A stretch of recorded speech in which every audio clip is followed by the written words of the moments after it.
Lorsque le débat est perdu, la calomnie devient le recours du perdant. Si tu ne t'intéressais pas à mes livres et que je perdais mon débat avec les maisons d'édition, contre lesquelles tu constitues mon ultime recours, sache une chose, lecteur, je ne recourrai pas à la calomnie. Lis, ne lis pas, je garderai pour toi un respect aussi grand qu'est grand l'océan dans lequel mes livres nagent librement désormais.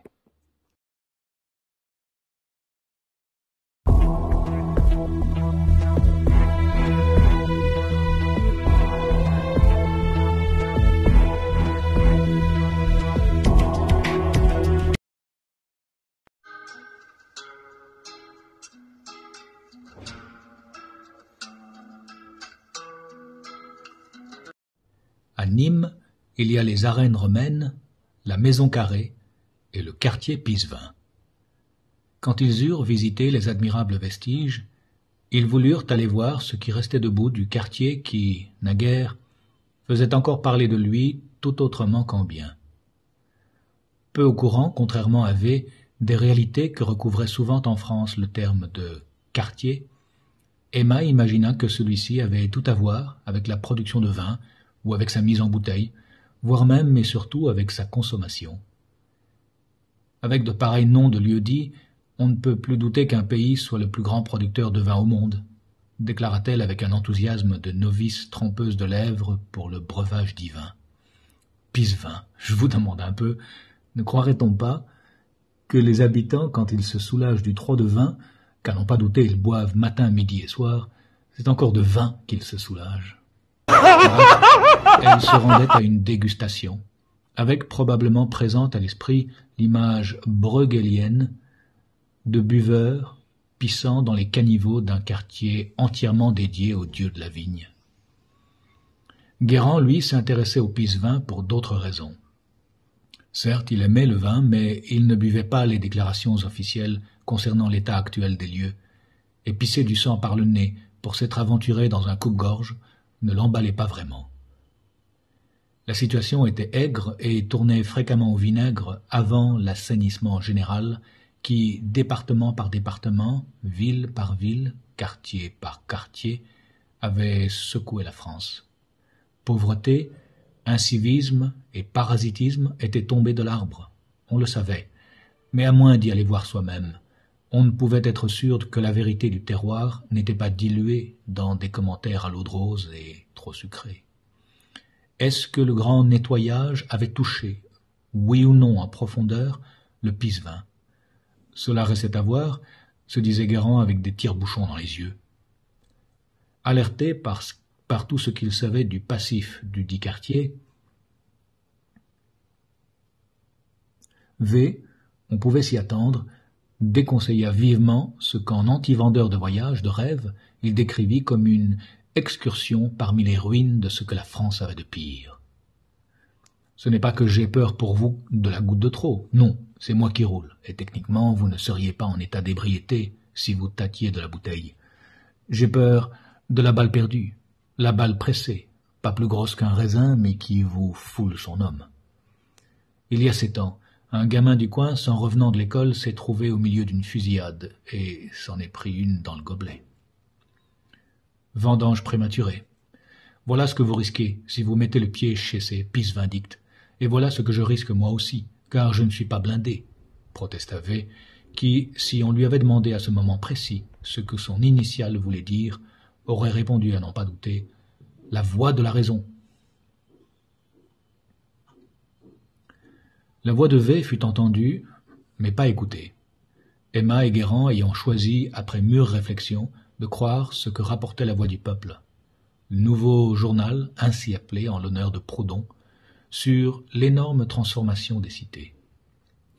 Aussi est-ce en grinçant des dents et avec une prudence de vautour que V se glissa jusqu'à l'avenue Kennedy, où, séparant les deux secteurs rivaux de Val-de-Gour au nord et de Pissevin au sud, il ne fallait pas être un président des États-Unis pour se prendre jusqu'à récemment une balle perdue.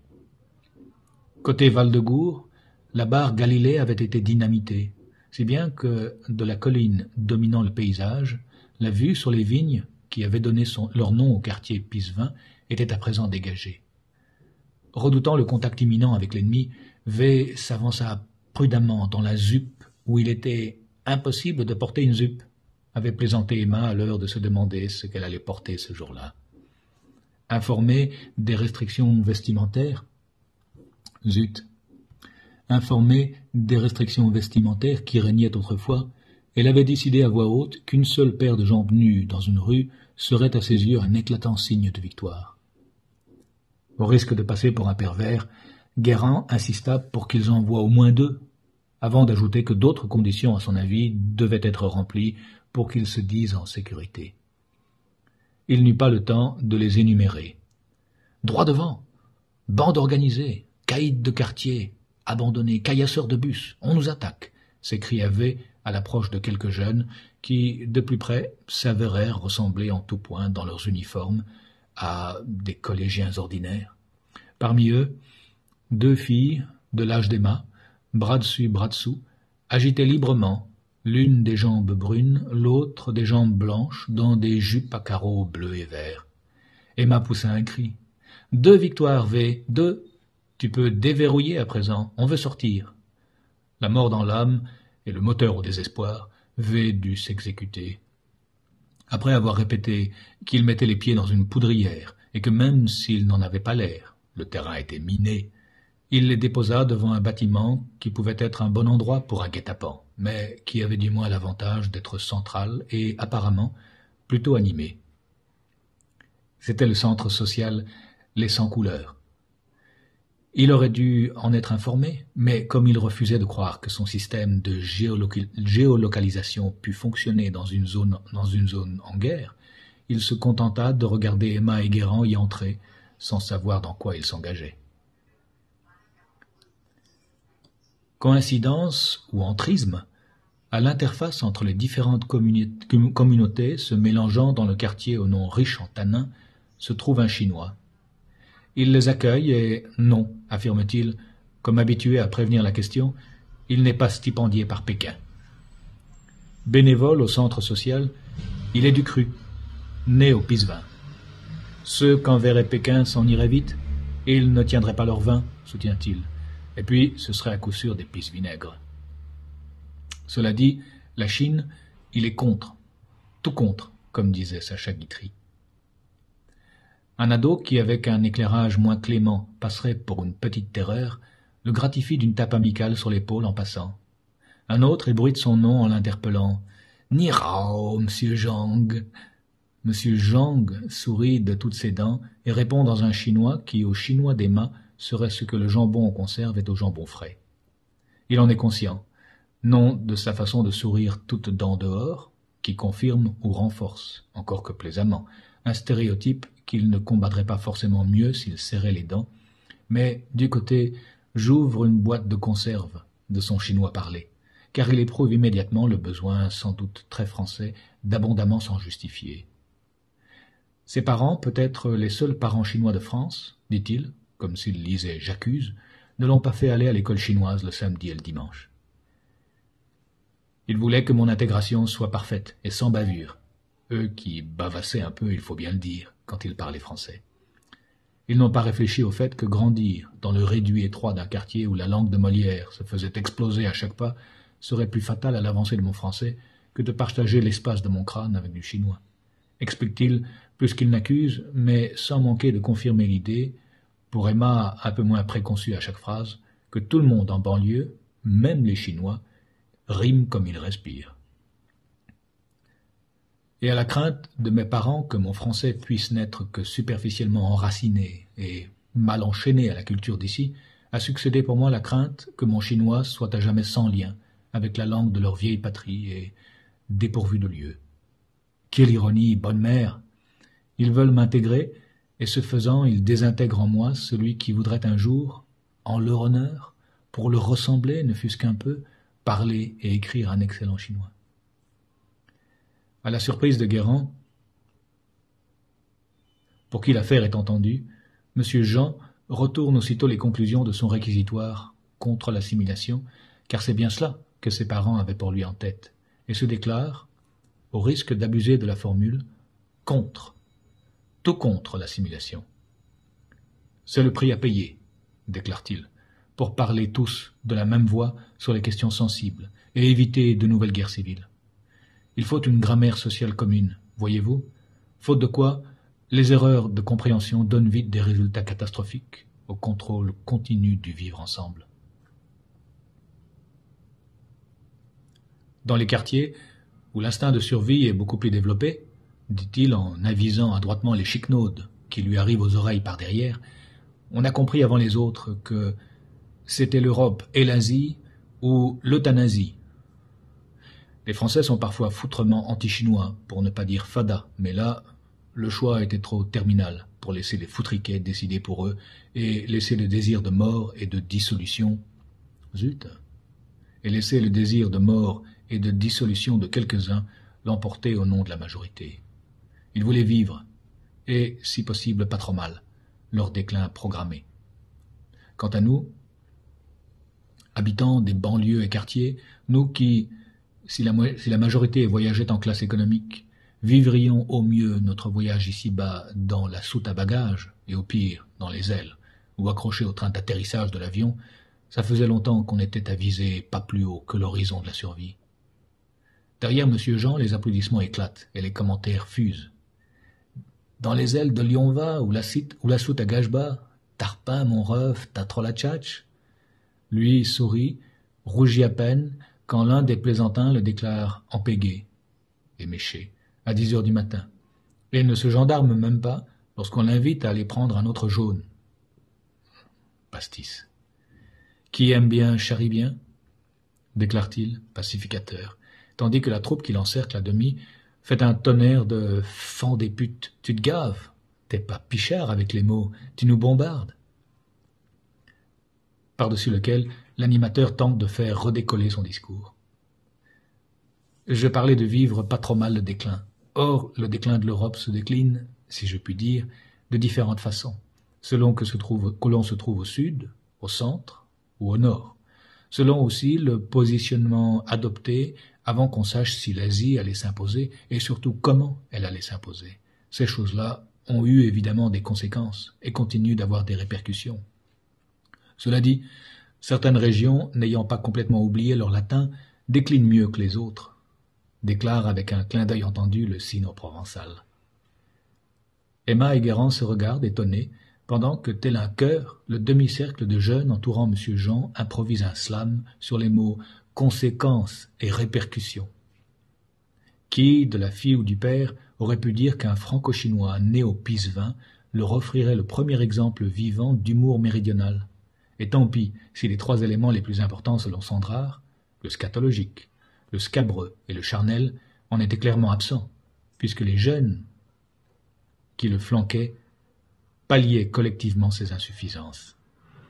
Ce rôle que joue le groupe de jeunes, dansant et chantant en cadence autour de leur instructeur à la manière du chœur dans une tragédie antique, est mis en évidence lorsque le groupe, abandonnant la scène, le hall du centre social des Sans-Fleurs, pour s'engouffrer dans la salle où une activité l'appelle, l'acteur, M. Jean, se retrouve seul, et que son humour occitan apparaît soudain purement pour ce qu'il est, celui d'un animateur sobre et cultivé, tendant par habitude à ne pas jouer à celui qui se croit trop intelligent.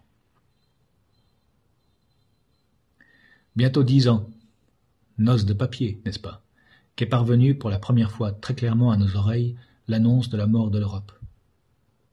Les commentateurs non alignés, catastrophistes sur les bords, qui commençaient à se faire un nom sur les médias alternatifs, très regardés en banlieue, avaient eu le nez fin, même s'ils allaient un peu vite en besogne. L'expression « territoire perdu de la République » date de la même époque. Les Français, qui ne connaissaient pas les quartiers, demandaient « mais perdu à qui ?» Et les moins pleutres répondaient, en s'entendant traiter de fans d'Hitler et de fachos, « mais à l'ennemi, pardi !» Peu de monde alors entendait « perdu » dans le sens de mort, malgré la forte odeur de corps en décomposition qui s'en dégageait déjà. Nous, dès cette époque, on écrivait sur les murs « Pis-20, territoire mouru de la République », car on avait du nez, un nez qui nous avertissait que l'abandon des quartiers par la République n'était pas autre chose que la perte des premiers membres d'un corps gangréné et agonisant. Si la France sentait l'hôpital, un hôpital dont les urgences étaient déjà largement débordées par ses quartiers, l'Europe, elle, en était déjà aux soins palliatifs, sorte de mouroir culturel où les populations vêtues de noir pleuraient d'avance leur pays déchu. Mais même s'ils ne pouvaient pas renoncer à l'héritage de problèmes que leur léguaient de leur vivant ceux qui abandonnaient le navire, les peuples, eux, insubmersibles radeaux de survie, n'étaient pas morts. Du reste, la patrie que mes parents avaient quittée pour un Eldorado dédoré de banlieue, la Chine confucéenne, viendrait aux funérailles et participerait même un peu, espérait-on, à leur financement. Bien plus, elle encouragerait, disait-on, sa fière voisine la Russie à profiter de l'édifiante occasion pour enterrer les tristes mais justes rancunes qu'elle avait envers nous et recommencer à nous approvisionner à crédit, et pas cher, quoique plus cher qu'avant la guerre, en gaz naturel, en or noir et en or vert. Il y avait donc de l'espoir dans le deuil imminent.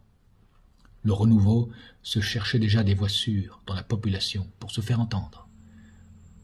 Vengeance contre le destin d'être nés en banlieue ou prescience, nous les petits, nous les insignifiants, avions vu avant les autres, les héritiers de Bourdieu, les bourgeois, les foranthèmes, comment tirer notre épingle du jeu dans ce contexte de fin de partie.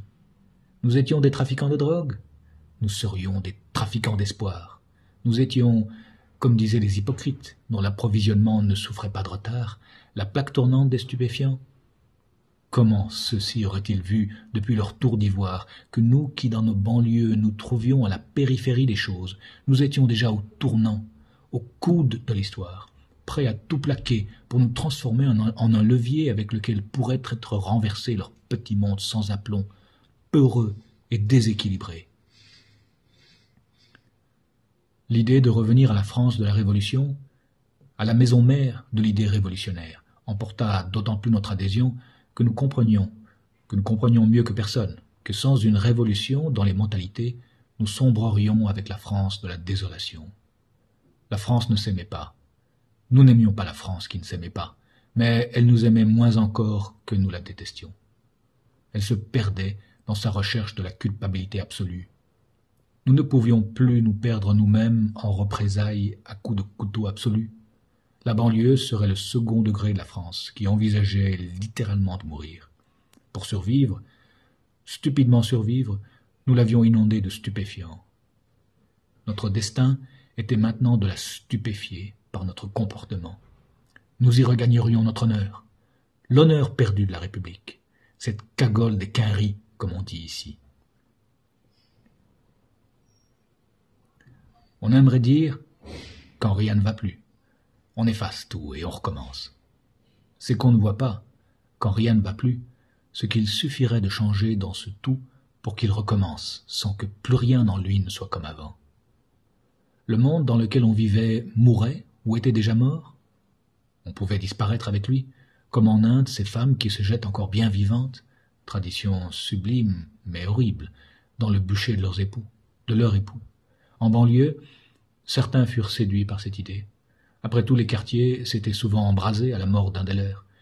Mais la plupart d'entre nous avaient trop lutté pour s'en aller ainsi. On pouvait aussi pleurer le monde d'avant, pleurer plus ou moins sincèrement avant de prendre la mer, y noyer douleur et chagrin et tenter l'oubli, ailleurs. Nombreux virent dans la fuite un recours, et je ne leur jette pas la pierre. Enfin, on pouvait aussi prendre le meilleur des deux premières solutions et en rejeter le pire. C'est-à-dire qu'on pouvait à la fois rester sans mourir et sans avoir à quitter, repartir. Il n'y avait guère que deux choses à faire, suivant cette option-là. Offrir nos condoléances les plus senties à ceux qui de nous-mêmes étaient morts avec le monde d'avant et nous mettre à reconstruire. Mais reconstruire comment? Et quoi? Et par où commencer? Reconstruire les banlieues? Les quartiers? Certainement pas. Ou alors les reconstruire de telle sorte qu'ils soient l'envers de ce qu'ils étaient avant. À cette seule condition, alors oui, recommencer pour les banlieues, recommencer par les quartiers, afin que le centre, quand son tour viendrait, ait appris à se décentrer, à partager, à ne plus usurper, à ne plus se faire plus centre que le centre qu'il avait trop été. Notre modus operandi, si l'on regarde avec assez de recul ce que nous avons accompli sur nous-mêmes, était assez chinois. La Chine met la forme, et la forme, comme disait Hugo, c'est le fond qui remonte à la surface. Or, qu'est-ce que c'était que notre fond? Qu'est-ce qui avait été en grande partie recouvert et comme enseveli précipitamment dans un coin du cimetière des nations? C'était la famille, c'était la vertu, c'était la culture, la langue, les traditions, les valeurs, la religion, toutes ces choses gravées dans le marbre et qui ne s'effacent pas comme les calculs tracés à la craie au tableau noir. Voilà le fond que nous devions dégager des tonnes de terre de préjugés avec lesquels on avait voulu l'étouffer et auxquels nous devions redonner sa forme. Et si l'économie ne redémarrait pas au galop, si nous redevenions un pays agraire, arriéré et sans pouvoir d'achat, qu'importe, puisque nous nous rachèterions, que nous ne mourrions pas de faim, et que tout ce qui ne se consomme pas, tout ce qui ne s'achète pas, resterait au cœur de nos préoccupations. Ce serait l'occasion de redresser l'homme, et de le préparer mieux à voir revenir les problèmes d'avant avec leurs gros sabots. Une grande acuité est requise pour entendre et voir venir les gros sabots. Je le répète souvent à mes jeunes, l'entraide a retrouvé un sens dans le pays tout entier en repartant d'abord dans les banlieues. Je ne sais pas exactement ce qui passe par la tête des petites gens à l'heure de la première révolution, en 1789, ce qui passa, pardon. Je ne sais pas non plus ce que la Commune produisit dans les esprits, à Paris, à Lyon et d'autres villes encore, en 1848. Je sais en revanche ce qui se produisit en nous, ici, au Pisevin, à l'orée de notre révolution. Le Mistral s'était-il soudain mis à nous pousser les uns contre les autres, à nous rassembler?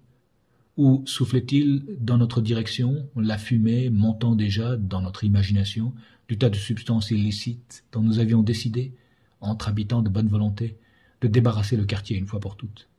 Nous étions inspirés, transportés par une espèce d'héroïne de l'héroïsme ordinaire, soudain concentrée en une dose mortelle pour l'inaction. Comme après une rupture amoureuse ou un divorce, les femmes se coupèrent les cheveux, comprenant d'instinct que la longueur des cheveux est un lieu de mémoire. Toutes ces boucles qui frisaient au mot de liberté, ces longues chevelures baudelairiennes qui pesaient, s'accrochaient au passé, elles en firent des brosses, comme dans la chanson. Le temps était venu de dégager les oreilles pour entendre l'air du temps et de balayer dans les coins. Parallèlement, fait peu anodin dans ce petit bout de tissu urbain déchiré par les questions vestimentaires, on vit réapparaître les jupes, associées d'abord aux uniformes. Les hommes tranchèrent également. Moins de barbe, moins de chaînes, moins de pulsions incontrôlées, moins de survêtements, et plus de surmoi, plus de douceur, mais en même temps plus de fermeté. On ne les reprendrait plus les pantalons baissés face aux erreurs du passé. Les oisifs voulurent travailler. On manquait de soignants, de conducteurs, d'éducateurs, de cuisiniers, de jardiniers, de bâtisseurs. Métier de merde, profession pourrie, profession de paix, métier méritant. Les habitants qui les exerçaient encore voulaient partir les exercer ailleurs, mais n'en avaient pas les moyens, ou tout simplement pas le cœur. Il suffisait de leur donner les moyens de faire partir ceux qui les poussaient à partir, si ceux-ci ne pouvaient être transformés à leur tour en soignants, conducteurs, éducateurs, cuisiniers, jardiniers ou bâtisseurs. La solution qui s'avéra payante dans notre petite Palestine était à l'opposé de celle qui, fin 2023, fut adoptée par Israël dans la bande de Gaza. Non pas la chasse indiscriminée à l'occupé, mais celle, miséricordieuse, à l'occupant. Nettoyage éthique plutôt que nettoyage ethnique. Le plus grand cadeau que chacun puisse faire au monde, disait Lao Tse, c'est celui de sa propre transformation, c'est-à-dire l'élimination de tout ce qui est obscur et négatif en soi. Lao Tse, comme il était à craindre, ne fut pas toujours entendu. Les réfractaires à l'entente cordiale furent frappés par l'ensemble de la communauté d'OQTF, obligation de quitter ses travers pour la France. Obligation de quitter ses travers pour la France. Quartier par quartier, comme dans les jeux vidéo de guérilla urbaine qu'ils pratiquaient tant, on les y força, brutalement parfois, en dernier recours, par la patience le plus souvent. Pas de quartier, autrement dit, plus de quartier pour les impénitents. Moins nombreux qu'on ne le pensait au début, ils partirent, sans armes, avec leur haine pour seul bagage. Les délinquants qui vinrent grossir nos rangs se réformèrent en allant au front, luttant comme de beaux diables contre les anciens refs en crapulerie, en les convertissant comme des évangélistes pénitents. J'étais dans l'action comme le jaune de la flamme est dans le rouge, dansant de mon mieux avec les plus ardents pour circonscrire leur pouvoir de destruction. Je disais à ceux qui, voyant monter en flèche le cours de la Chine, doutaient de la sincérité de mon investissement vers la France, dont les actions dégringolaient, ou qui me soupçonnaient d'être un agent, que le jour où l'on arrêterait un caïd ou même un petit dealer chinois, je rendrais ma carte du quartier et m'exilerais en Chine. Je ne connaissais personne. Je leur parlais de nouvelles guerres de l'opium et des boxers. Ça calmait les médisants. Et tout ce temps, on lutta comme des teignes contre les occupations illicites des parties communes de logements collectifs. Ce communisme à la sauce voyou pourrissait la vie des locataires impuissants. L'amende forfaitaire délictuelle, les rares fois qu'elle était administrée, je vous laisse deviner si elle était payée. Une menace de coup de couteau, parfois mise à exécution, était la plus sûre forme de règlement pour ces staliniens des communs. Avec Alain, ancien para-octogénaire président du comité de quartier, on a souvent fait le coup de main pour éviter le pire. Tant d'épreuves pour ceux d'entre nous qui refusaient d'en découdre, car le fil en aiguille, enfilait vite les beaux principes dans le chat de la pire des bagarres. En France, disait Balzac, qui protège le faible récolte une moisson d'injures lapidaires. Balzac avait raison pour les injures. On s'en faisait copieusement arroser, voire même lapider si l'on y prenait garde. Pourtant, il était temps de donner tort à Balzac sur le fond et de faire en sorte que les soi-disant forts récoltent ce qu'ils avaient semé. Tout en parlant, l'animateur a conduit Emma et Guérand jusqu'à un mur blanc sur lequel une citation se détache en lettres d'or. « Nous sommes ici au centre symbolique du quartier », annonce-t-il avec une inflexion solennelle dans la voix. « C'est ici que nous nous sommes réunis pour la première fois, révolutionnaires de la première heure, et qu'ont été prises les décisions qui s'imposaient au début de notre combat. Ici aussi que nous avons résisté à plus d'un assaut des gangs contre-révolutionnaires. Le mur que voici a essuyé plus d'une rafale, avant d'arborer fièrement les mots que vous voyez aujourd'hui. En plongeant la première dans le bain de la transformation, la banlieue a été le baptême de la France. En relevant la tête en premier, le quartier a été la résurrection.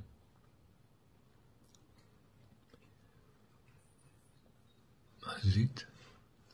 Par son appréciation de la belle formule aux accents religieux, Guérand rend l'aveu plus difficile à M. Jean qu'il en est l'auteur. Nous avons beaucoup discuté pour savoir s'il fallait écrire banlieue au quartier, explique tranquillement ce dernier. Nous avons fini par incorporer les deux. Les contempteurs aimeraient que nous nous soyons déchirés sur cette question, afin d'y voir l'annonce de la fin brutale de notre aventure et le retour à l'ancienne situation, dont ils étaient les seuls bénéficiaires. Il nous faut les décevoir. Banlieue et quartier pour nous étaient alors et sont encore le même combat. Tant que la révolution amorcée dans les banlieues et les quartiers n'atteint pas les villes en plein cœur et ne s'entend pas jusque dans les campagnes endormies, il se poursuit. Notre combat, il continue. L'avenue Kennedy, que telle une ligne de front on ne traversait autrefois qu'en tremblant, ressemble et unit aujourd'hui le Pisevin à Val-de-Gour et au-delà. Un réacteur démarre plus lentement qu'une révolution, mais comme une révolution, il est difficile, une fois en marche, de l'arrêter. Si M. Jean, l'animateur de quartier, est fier d'avoir participé au démarrage de cette réaction en chaîne appelée révolution, il s'est bien gardé jusqu'ici de s'avouer ingénieur. De son métier, il ne parle qu'avec des gants, et pour cause. Le sujet lui est aussi délicat à traiter que les déchets produits par l'industrie nucléaire pour laquelle il travaillait. C'était l'époque, dit-il, la peau en feu et l'œil subitement incandescent, de l'attaque en règle et du sabordage criminel d'un secteur qui procurait à la France une énergie propre, pas chère et abondante. Rien que d'y penser, il émet des radiations et trouve des accents explosifs pour exprimer sa colère. Mais s'il doit admettre que la France, en atomisant de sa propre volonté son plus beau fleuron, a commis le suicide de la nation en termes d'indépendance énergétique, il en veut surtout à son pays de s'être laissé berner par son voisin, dont le nom lui écorche la langue et lui brûle les lèvres rien qu'à le prononcer. L'Allemagne. Voilà un pays auquel il a des raisons professionnelles d'en vouloir. Un pays n'a pas d'amis, mais avec l'Allemagne, pays qui nous a mis à nu en 40 et pris notre pudeur, cette petite vérité aurait dû être vissée en profondeur dans nos caboches. Or, que fait la centrale France, à l'époque où ces ingénieurs intelligents deviennent d'avides petits managers?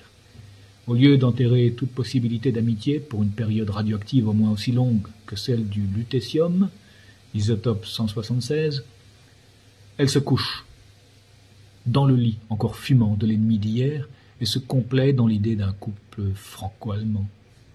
Un couple franco-allemand, bonne mère, et pourquoi pas une bonne vieille famille nucléaire.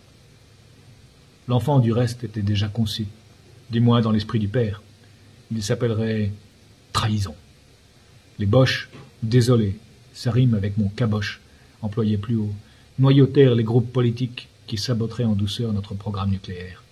En 2 courtes générations, de braderie énergétique en kermesse industrielle, on démantèlera le parc de centrales qui éclairait la France bien mieux que les idées des Lumières n'éclairaient le monde, et l'on sombrerait dans des hivers incertains. De possédant à posséder, voilà l'enfant que l'Allemand nous a fait dans le dos. Un enfant de quartier qui a mal tourné et qui, à l'âge adulte, est revenu nous hanter.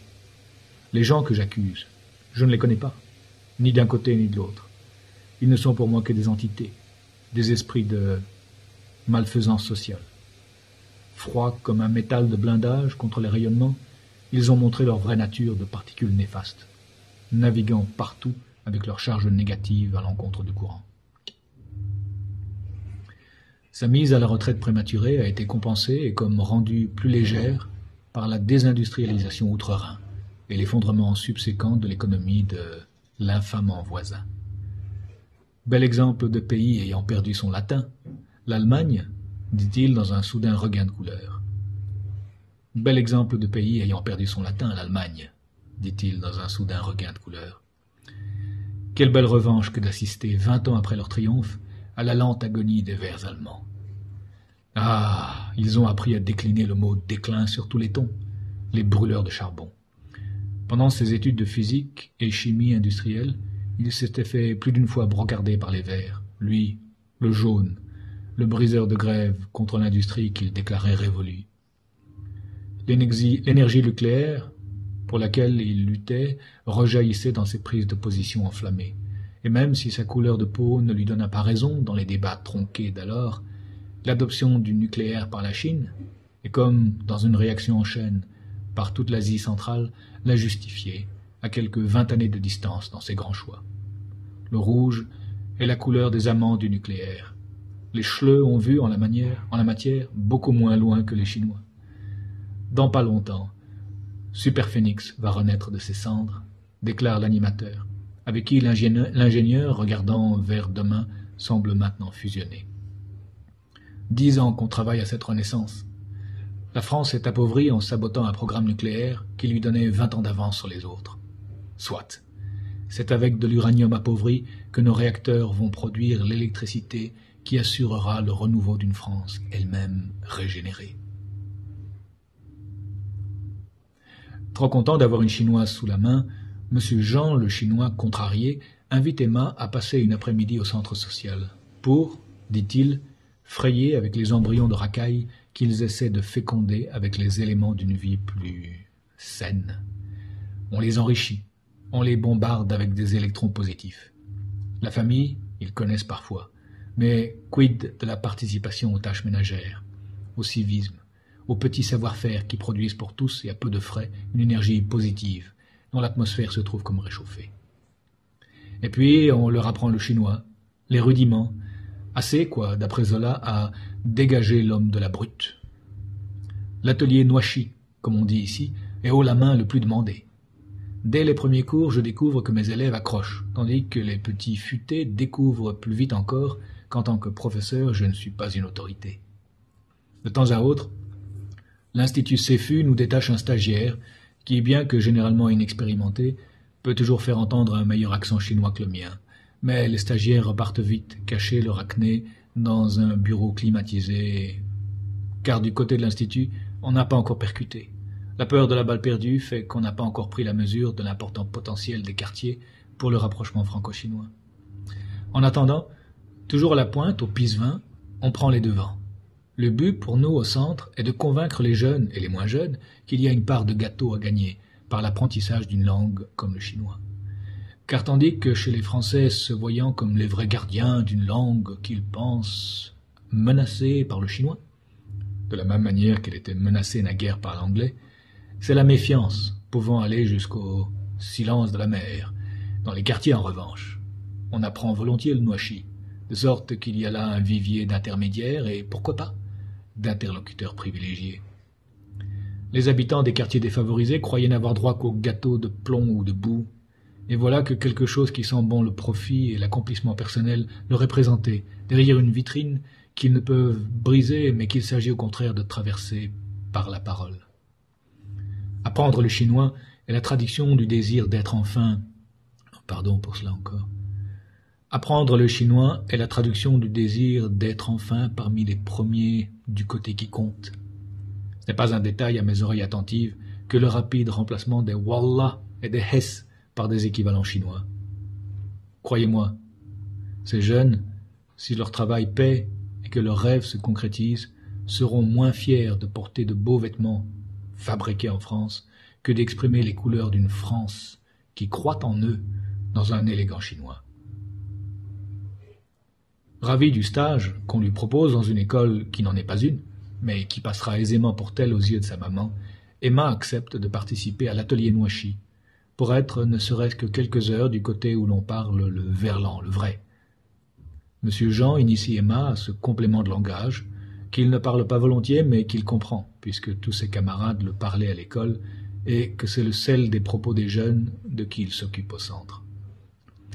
Moins inaccessible que le chinois, que ses parents faisaient attention à ne pas parler devant lui et qui resterait dès lors pour lui le véritable envers de tout ce qu'il pouvait dire à la maison, ce procédé de codage lexical lui paraît donner le sentiment à ses utilisateurs d'appartenir à un groupe sans qu'ils aient à commettre d'autres infractions que l'inversion de quelques syllabes. Monsieur Jean se dirait très satisfait de l'aide apportée en classe par une stagiaire de choix. Un canaillou à la langue bien pendue courtise un tantinet Emma après le cours de chinois, ce qui n'échappe pas à Guérand, assis dans le fond de la classe, aux aguets. « On va manger des gâteaux ? Je te charrie jusqu'à la boulangerie sur le guidon de mon vélo, l'entend-il proposer à sa fille, qui lui paraît bien trop lente à refuser. Il s'apprête à remercier monsieur Jean pour couper court à cette naissante idylle sur fond de chinois et de verlan. C'est sans compter sur l'hospitalité des méridionaux. Séquestrés par la bonté des gens qu'ils rencontrent dans la journée, ils passent une semaine au PIS 20. Plus peut-être qu'ils ne passeront à Paris. Plus qu'aucun responsable politique ne s'y était jamais attardé. Logés chez les parents de monsieur Jean, ils s'efforceront de repayer cette bonté en de longues descriptions de ce que la Chine est devenue en 50 ans. Si Guérand n'encourage pas le couple de retraités à y aller voir par eux-mêmes, mettant en avant les fatigues du voyage et le contre-coup de marteau culturel qui attend souvent les nationaux rentrant chez eux après une longue absence, Emma n'est pas loin de déclarer que leur vie au contraire en dépend. Il ne faudrait pas que vous restiez sur des impressions d'il y a 50 ans, plaide-t-elle avec une conviction telle que non seulement la mère de monsieur Jean, de qui elle tient les mains comme deux petits oiseaux qui risquent de s'envoler, donne des signes de se laisser convaincre, mais même Guérand sent monter en lui l'envie de revoir au plus tôt ce pays qui n'est pourtant pas le sien. Sur le parking où Emma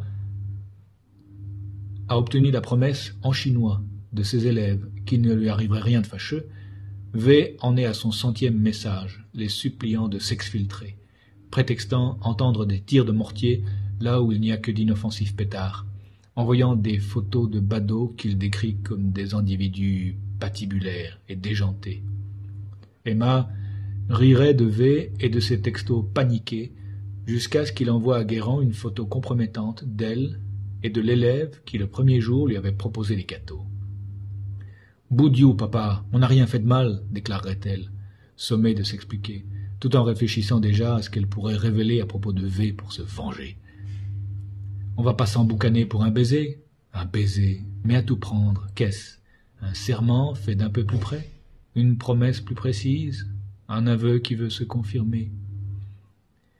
Malgré tout le plaisir que Guérand prend à entendre sa fille réciter avec un diabolique à-propos la tirade du baiser, qu'il n'a qu'à s'en prendre à lui-même de lui avoir apprise, il décide à ce moment, quitte à donner le sentiment à Emma qu'il récompense la traîtrise de V, que leur temps au Pisevin est passé.